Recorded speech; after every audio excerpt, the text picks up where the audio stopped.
Hi everyone, welcome to my channel R A B Ed Pro. मैं हूं आपकी दोस्त इस चैनल की host of R A B Ed Pro and here I am to guide you through your educational journey. So let's start.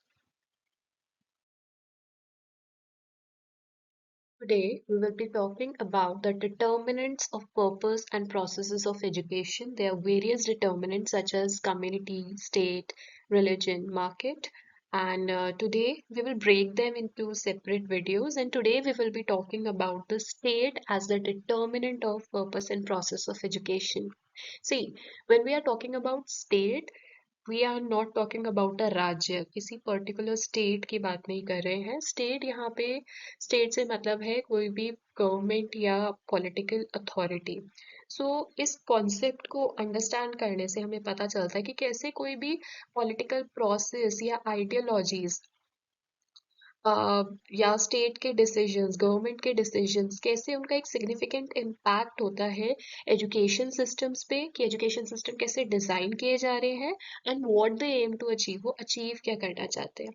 तो basically government का एक स्ट्रॉन्ग इन्फ्लुएंस है on the purpose of education, that is क्या goals होंगे education system के, क्या objectives होंगे, goals and objective से वो क्या अचीव करना चाहते हैं।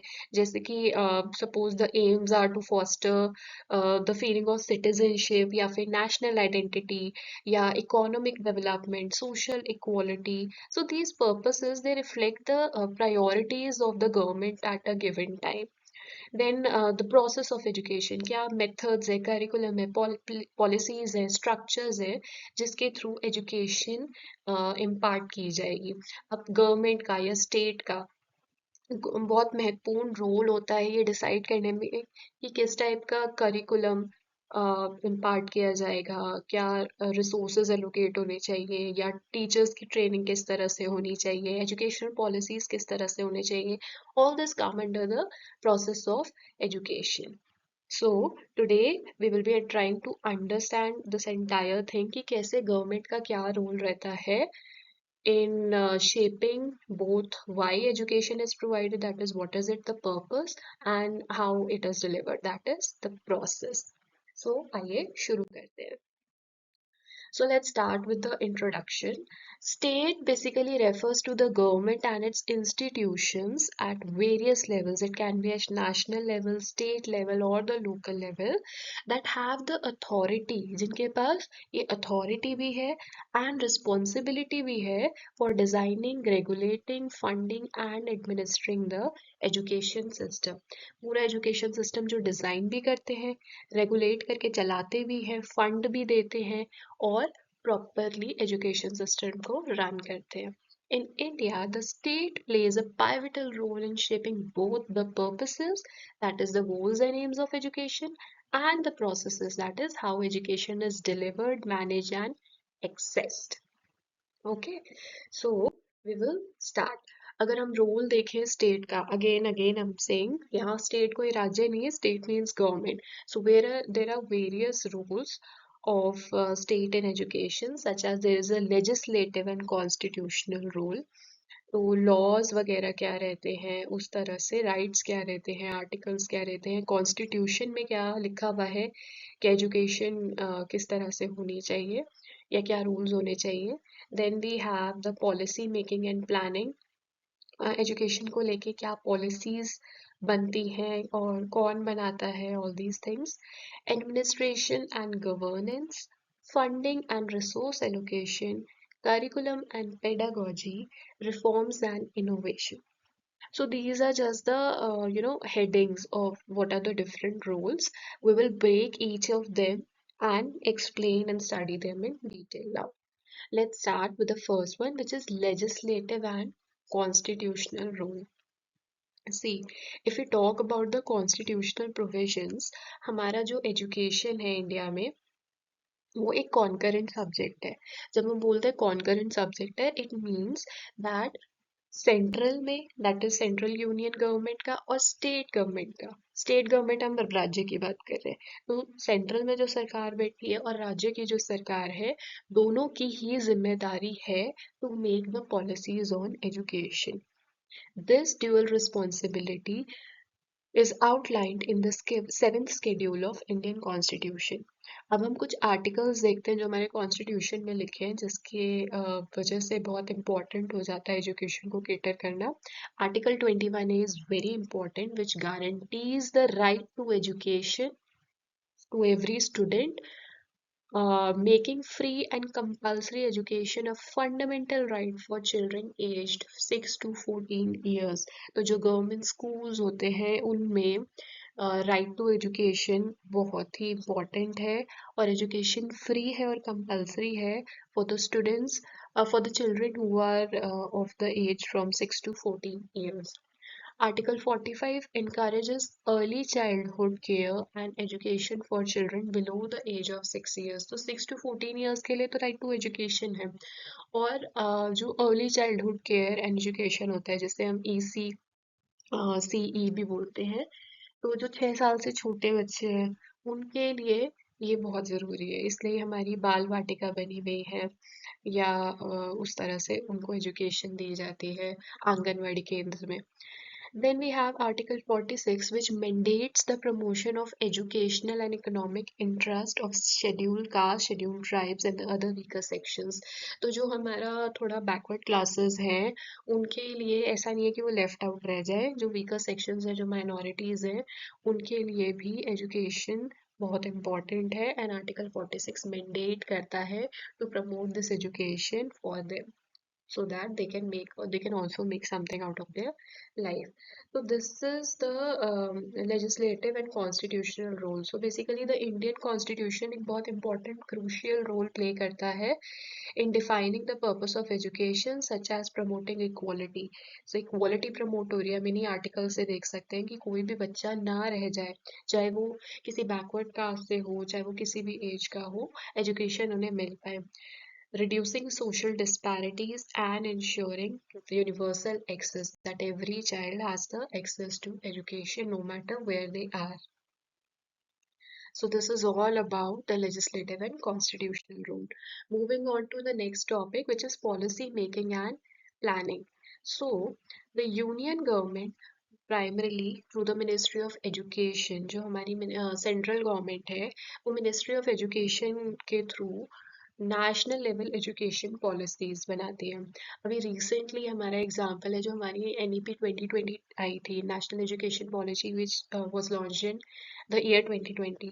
सो it's a very key example of the states influence, government का इन्फ्लुएंस किस चीज़ पे, which emphasises the holistic multi disciplinary education, foundational literacy and the development of critical skills. तो हमारी गवर्नमेंट ने जो NEP 2020 निकाली, उसके through they try to promote and promote a very holistic education, multi disciplinary, जितने जो भी बच्चे का मन है वो उस तरह के सब्जेक्ट्स कंबाइन करके पढ़ पाए। फाउंडेशनल लिटरेसी, छोटे बच्चों का बेस तगड़ा करने के लिए, स्ट्रॉन्ग करने के लिए, उनका अच्छे से पढ़ाई हो पाए, एंड क्रिटिकल थिंकिंग की स्किल्स, प्रॉब्लम सॉल्विंग की स्किल्स, एप्लीकेशन बेस्ड लर्निंग की स्किल्स डेवलप हो पाए। They also used to be the 5 year plans, जो अब डिसकंटिन्यू हो गया है। तो अर्लियर जो 5 year plans होते थे उसमें भी गवर्नमेंट रिसोर्सेज एलोकेट करती थी, गोल सेट करती थी कि कैसे एजुकेशन को एक्सपैंड किया जाए और इम्प्रूव किया जाए इन डिफरेंट एरियाज, जैसे कि universal primary education, literacy, higher education etcetera. तो जो हमारी गवर्नमेंट है वो इन सब चीज़ों पे बहुत ध्यान देती है, अकॉर्डिंगली पॉलिसीज बनाती है और प्लानिंग करती है। जो स्टेट गवर्नमेंट है उनका भी इम्पॉर्टेंट रोल रहता है to create their own educational policies, but these educational policies are also aligned with the national goals, but they are adapted to the local needs. Goal वही रहेंगे, जो स्टेट गवर्नमेंट पॉलिसीज बनाएगी उसके गोल भी उसी तरह से रहेंगे जो हमारी सेंट्रल गवर्नमेंट बनाती है, लेकिन लोकल जो लोग हैं उनकी नीड्स के अकॉर्डिंग वो अडेप्टेड होंगे। Then the third we have is administration and governance. The state administers the education system through various levels of governance, एक central level and state level. Central level पे Ministry of Education is responsible for policy direction, major national programs and coordination between states.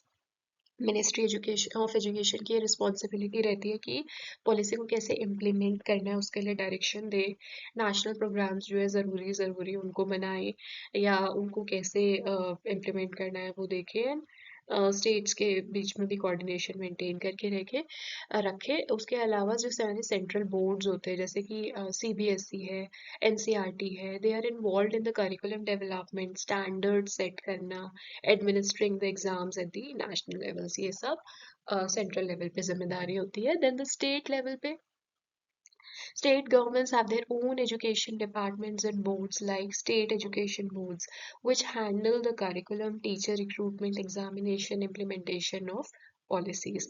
उसके अलावा district education officers भी होते हैं जो एक district को हेड करते हैं, and they manage the schools at the district level ensuring compliance with national and state policies. तो छोटे छोटे लेवल पे हर जगह पे एक हेड होता है, डिस्ट्रिक्ट का हेड हो गया DEO, that is district education officer, then state level पे एक हेड हो गया। तो इन सबका यही रहता है कि जो नेशनल पॉलिसीज है, जो स्टेट पॉलिसीज है, उनके अलाइनमेंट में ही चीज़ें चलती रहे, लेकिन हमारे लोकल बच्चों की नीड के अकॉर्डिंग उसको इम्प्लीमेंट किया जाए, रोल आउट किया जाए। So this is about the administration and governance, उसमें क्या रोल रहता है स्टेट का एजुकेशन के लिए। Then funding and resource allocation, जो स्टेट है यानी गवर्नमेंट है, वो national and state level government, national as well as state level पे, it plays a very crucial role in financing education. Public funding supports the government schools, universities, teacher salaries, infrastructure, midday meal scheme, scholarship, education for marginalized groups. Basically, government public schools में government ही इन सब चीज़ों के लिए पैसा दे रही है, चाहे वो इंफ्रास्ट्रक्चर से रिलेटेड हो या टीचर्स की सैलरी हो, मिड डे मील के प्रोग्राम्स हो, स्कॉलरशिप्स हो, इन सब का सपोर्ट पब्लिक फंडिंग से आता है और इसका सोर्स गवर्नमेंट होती है। The union government funds major national programs like सर्व शिक्षा अभियान, जिसको हम एसएसए बोलते हैं, it focuses on universalizing elementary education. Then we have राष्ट्रीय माध्यमिक शिक्षा अभियान which is RMSA, ये सेकेंडरी एजुकेशन को इम्प्रूव करने की बात करते हैं, एंड समग्र शिक्षा अभियान which is a comprehensive program integrating primary and secondary education. तो SSA, RMSA and Samagra Shiksha Abhiyan ये सारे ही primary, secondary, elementary in education को इम्प्रूव करने की बात करते हैं, और इन सब की फंडिंग यूनियन गवर्नमेंट यानी सेंट्रल गवर्नमेंट से आती है। State governments also allocate funds through their budget for running schools, higher education institution, teacher training programmes and more. State government भी अकॉर्डिंगली अपनी स्टेट के लिए फंडिंग जनरेट करते हैं, देते हैं। Then we have curriculum and pedagogy. So the state influences what is taught and how it is taught in schools through institutions like NCRT, which designs the National Curriculum Framework (NCF). तो government decide करती है या influence करती है, impact करती है कि schools में क्या पढ़ाया जाएगा, क्या करिकुलम होगा और कैसे पढ़ाया जाएगा, what would be the instruction mediums. और ये डिसाइड किसके थ्रू करती है, थ्रू इंस्टीट्यूशंस लाइक एनसीईआरटी। कैसे डिसाइड करती है, NCF and national curriculum framework बना के। लास्ट हमारा एनसीएफ 2005 का जनरेटेड है। The NCF sets the direction for pedagogy, text book content, assessment techniques across Indian schools. NCF एक गाइडलाइन निकालता है कि पेडागोजी किस तरह की होनी चाहिए, टेक्स्ट बुक में किस तरह का कंटेंट होना चाहिए, असेसमेंट्स कैसे होंगे, एंड देन स्कूल्स उसको अकॉर्डिंगली फॉलो करते हैं। The focus of the curriculum as directed by the state shifts based on the development needs and ideologies. For example, NEP 2020 emphasizes experiential learning, critical thinking, multidisciplinary education and skill development. तो जो हमारा curriculum का focus होता है वो जैसे जैसे government बोलती है उसको शिफ्ट कर दिया जाता है लोगों की नीड्स के अकॉर्डिंग एंड आइडियोलॉजीज के अकॉर्डिंग। जैसे कि हमारी एनईपी अभी तक हमारी पहली जो पॉलिसीज होती थी और एजुकेशन सिस्टम, तो that was more teacher centric, and teacher जो बता रही है उस तरह से होगा। लेकिन now teachers are considered only to be facilitator and students are considered to be the at the centre of the education, and they will create their own learnings through different experiences, and things will not be provided to them in a plate, but rather a situation would be given, and the child will think that I am in such situation and what will I do, so that will foster critical thinking and problem solving skills in them. तो इस तरह से education दी जाए जो उनकी skills को भी develop करे और उनके थिंकिंग प्रोसेस को भी एनहांस करे इन टर्म्स उनका कॉग्निशन बहुत ही इम्प्रूव हो. Then the reforms in education. The state drives educational reforms to modernize and improve the system. For example, NEP 2020 has introduced significant reforms such as holistic multidisciplinary education at all levels, flexible curricula, and a shift away from the rote learning जो रट्टाफिकेशन वगैरह की जाती थी उनसे side हटे और curriculum को थोड़ा फ्लेक्सिबल किया. Digital initiatives like e learning platforms, Diksha, Swayam, open learning platforms and all these were introduced with lot of videos and contents, interactive and engaging content ताकि बच्चे अच्छे से सीख पाए. Emphasis on mother tongue instruction and the early grades to ensure foundational literacy. तो कहीं भी school है वहाँ की अपनी एक अपनी ओन लैंग्वेज होती है, मदर टंग होती है. तो छोटे जब हैं बच्चे तो मदर टंग में ही इंस्ट्रक्शंस दी जाए ताकि बच्चा समझ पाए एग्जैक्टली कि टीचर कह क्या रहा है. The state also supports innovation in education through partnership with the private sector, non-governmental organizations and international organization. Government innovation भी support करता है by making partnerships through the private sectors. जैसे there is multiple things, ODAs or some smart learning platforms which give very interactive exercises and papers, Olympiads, all these things. NGOs के साथ भी collaborate करके, international organizations के, British Council वगैरह के साथ innovation कैसे डिफरेंट मेथड्स आ सकते हैं एजुकेशन में, कैसे एजुकेशन को बहुत ही ज़्यादा इंटरेक्टिव बनाया जा सकता है, इन चीज़ों को सपोर्ट करता है. So this is all about the reforms and innovation in the education sector. And these were the 6 points in the role of the state in education.